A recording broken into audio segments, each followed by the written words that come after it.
New ইয়ারের দিন বাড়িতে এরকম একটি লোভনীয় পদ তৈরি করলে কেমন হয়, তাও আবার ঘরোয়া উপাদান দিয়ে। চলুন তাহলে আজকে তৈরি করে নিই ক্রিসপি চিকেন রেস্টুরেন্ট স্টাইল। প্রথমে নিয়ে নিয়েছি পেঁয়াজ। দেখছেন পেঁয়াজের কিন্তু গাছ বেরিয়ে গেছে, আমি সেটাকেই স্প্রিং অনিয়নের জায়গায় আমি এটা ইউজ করে নিয়েছি। কেটে নিলাম কুচি করে। আনিয়ে নিয়েছি পেঁয়াজ কলি, আর চিকেনের পিসগুলো একটু লম্বা লম্বা করে কেটে নিয়েছি। তার মধ্যে নিয়ে দিলাম একটু নুন আর 1 চামচ ভিনিগার, আর দিয়ে দিলাম সয়া সস। দিয়ে একটু ভালো করে মিশিয়ে নেব। আর দিয়ে দিলাম একটুখানি গোলমরিচ গুঁড়ো। এটাকে ভালো করে একটু মিশিয়ে আলাদা করে রেখে দিলাম। এবারে নিয়ে নিয়েছি কিছুটা কর্নফ্লাওয়ার আর ময়দা। তার মধ্যে দিয়ে দিলাম একটু নুন, গোলমরিচ গুঁড়ো, বেকিং পাউডার আর ডিমের সাদা অংশটা দিয়ে খুব ভালো করে এই ব্যাটারটা তৈরি করে নিতে হবে। একটু একটু করে জল মেশাতে হবে। ব্যাটারটা কিন্তু খুব পাতলাও হবে না, আবার খুব ঘনও হবে না। আমার ব্যাটারটা একটু পাতলা হয়ে গেছিলো, তাই আর একটু কর্নফ্লাওয়ার মিশিয়ে নিলাম। এবারে ম্যারিনেটেড চিকেনগুলো এই ব্যাটারের মধ্যে দিয়ে দিলাম।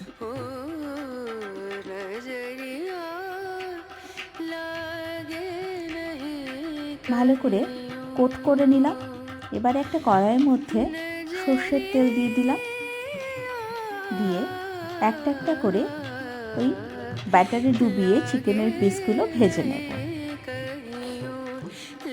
মিডিয়াম টু লো ফ্লেমে ভেজে নেব, হাই ফ্লেমে কিন্তু ভাজবো না। চিকেনের পিসগুলো ভাজা হয়ে গেছে, এবারে তুলে রেখে দিলাম।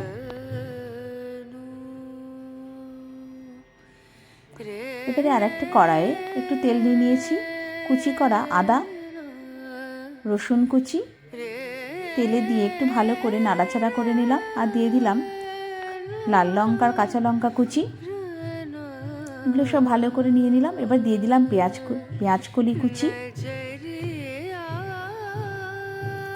আর স্লাইস করে কেটে রাখা ক্যাপসিকাম দিয়ে একটু ভালো করে নেড়ে চেড়ে একটু দিয়ে দিলাম নুন, যাতে পেঁয়াজ কলিগুলো একটু সফট হয়ে আসে। আর দিয়ে দিলাম শেজওয়ান সস।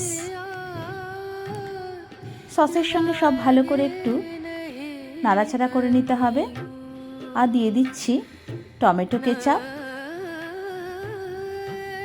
আর দিয়ে দিলাম রেড চিলি সস।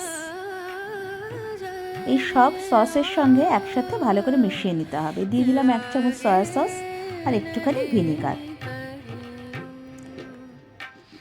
বেশ সব কিছু একটু নরম হয়ে এলে ক্যাপসিকামগুলো, তার মধ্যে দিয়ে দিলাম একটু চিনি স্বাদের জন্য। একদম শেষে কর্নফ্লাওয়ার জলে গুলে গ্রেভির মধ্যে দিয়ে দিলাম। ভালো করে নাড়াচাড়া করে কড়াইটা আলাদা করে রেখে দিলাম। এবারে ভেজে রাখা চিকেনগুলো আবার ভেজে নেব। এবারে কিন্তু হাই ফ্লেমে ভেজে নিতে হবে। সব চিকেনগুলো আবার আমি হাই ফ্লেমে ভেজে নিলাম। এবারে তুলে রেখে দেব।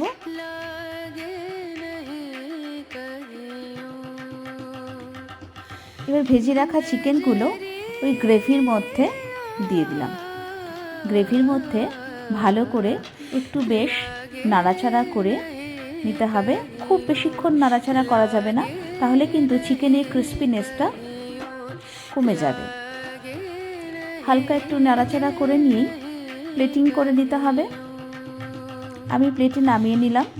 ওপর থেকে গার্নিশিংয়ের জন্য দিয়ে দিলাম পেঁয়াজের বাল্ব থেকে যে সাদা অংশটা কেটে রেখেছিলাম, সেটা একটু ওপর থেকে ছড়িয়ে দিলাম। আর দিয়ে দিলাম রোস্টেড সাদা তিল। বাড়িতে তৈরি করে জানাবেন কেমন হলো। Thanks for watching.